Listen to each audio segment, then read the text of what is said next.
There's been a lot in the news lately about vaping and the related health epidemics stemming from vaping-related illnesses. In the middle of all the stories emerging surrounding vaping, I wanted to get a little clarity on the differences between some of the many vape products out there. Most of us by now are familiar with Juul, the vaping giant that is currently the focus of a number of lawsuits related to its marketing to children. But there are other devices and products on the market. I stopped by Mary Jane's CBD Dispensary, where Assistant Manager Patrick Stillwagon broke it all down. There are a lot of different types of vapes.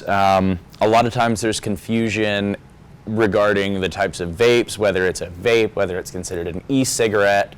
A good rule of thumb is that every e-cigarette is a vape, but not all vapes are e-cigarettes. And to explain, an e-cigarette is typically in reference to a vaporizer that uses nicotine, and usually when it's a smaller, slim pen-style vaporizer like this. This one is called the Juul. This one's a pod-style vaporizer that comes preloaded with nicotine salt cartridges. They click in, it's easy to use, and then these are disposed of and replaced.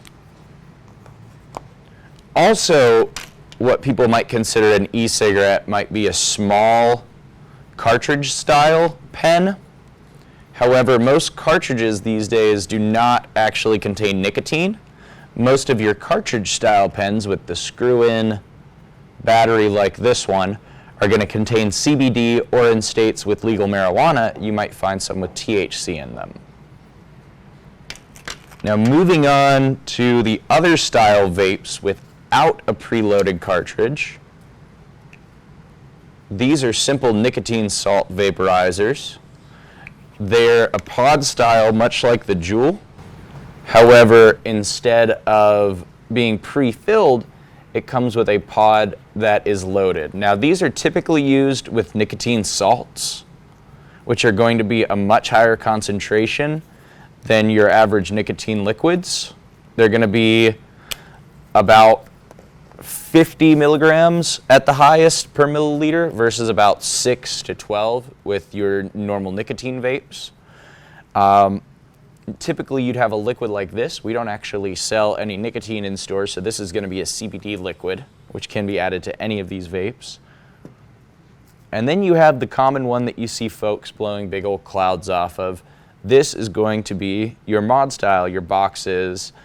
They can come with either a fillable tank or a drip filter, which has a few pieces of cotton that you put a few drops onto and then just go at it. A lot of times you'll see an LED readout screen like on this one. They have really high battery life, and they're typically for your more connoisseur folks, your folks who want to blow huge clouds, get the best flavor, that kind of thing. These are typically pretty customizable. You can replace the head, switch it off for another one that might be better for flavor, one that might be better for blowing big clouds. However, these you can only use your normal nicotine liquids, your up to, I believe, 12 milligrams, versus the nicotine salts, which you can use in pod-style vaporizers.